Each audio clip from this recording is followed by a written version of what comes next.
stare at my desk, but it looks like I'm working. I do that for probably another hour after lunch too. I'd say in a given week, I probably only do about 15 minutes of real, actual work.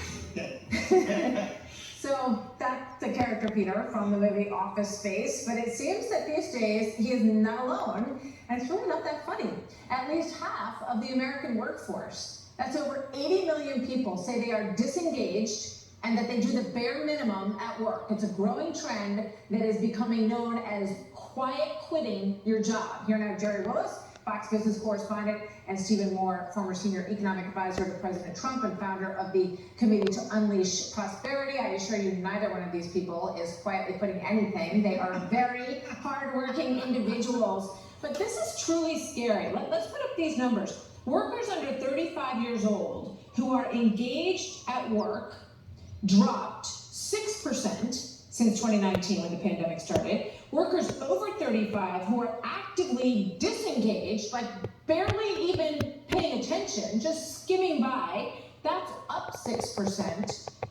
Jerry, what is going on here? And what does it say about where we're going as a country? What's going to happen to us? I think this is shocking. And the initial research on this says, this is really the fault of the managers. They're not making these people feel welcome or their contribution isn't being embraced. But I have to tell you, here's what I see. Why is anybody surprised that people under 35, and especially those under 25, are disengaged? They've been unable to commit to anything at all. College, buying a house, you name it, getting married. I mean, these people have taken a step back and they're not involved in anything. I do think, go ahead. These are the people, I was just thinking what you were saying. These are the kids that we gave trophies to for just showing up. Okay, but I'm going to push back on that just a little bit because, what I also see is some managers and some people of authority in some of these institutions who also don't really want to come in. Yes. Very often.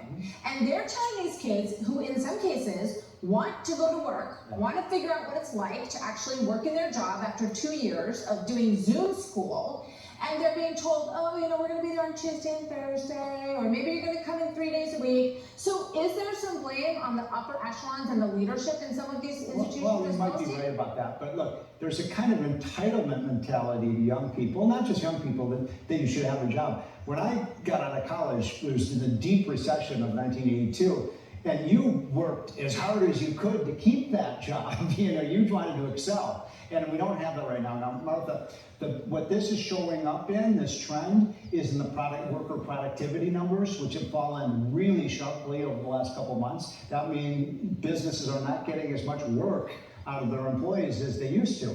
And if that happens, wages can't rise, because wages can't rise faster than worker productivity. So, what happened to the old, cut the 20% of your workforce that's not performing? They're gone. Yeah. And if you don't show up, you're fired. Well, and that is going to start happening now because the economy is slowing down. But let me tell you, these people have memes on TikTok and elsewhere where they're talking about how they don't want to work. It's a culture.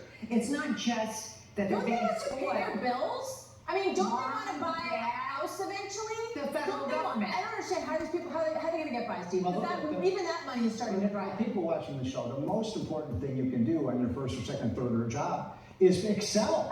Excel, because that's how you get the promotions and that's how you rise up. This problem is particularly severe in government. I live in Washington, D.C. You've had government agencies literally for 2.5 years that have had workers not showing up. And they're getting paid. And they're getting paid full time, and then maybe they're working 3 or 4 hours a week. And in some of these places, it gets to your point about managers, at I think it was the Department of Labor, even the labor secretary hasn't shown up. So if the guy at the top isn't showing up, why should the lower? You don't need to know anything else. The labor secretary is not showing up for work. What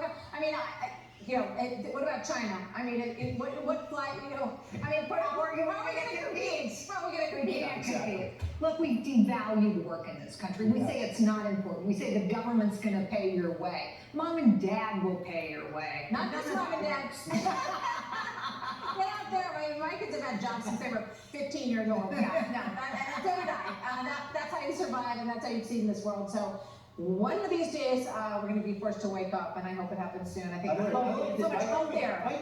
College kids work while they're in college and pay their tuition. Yeah.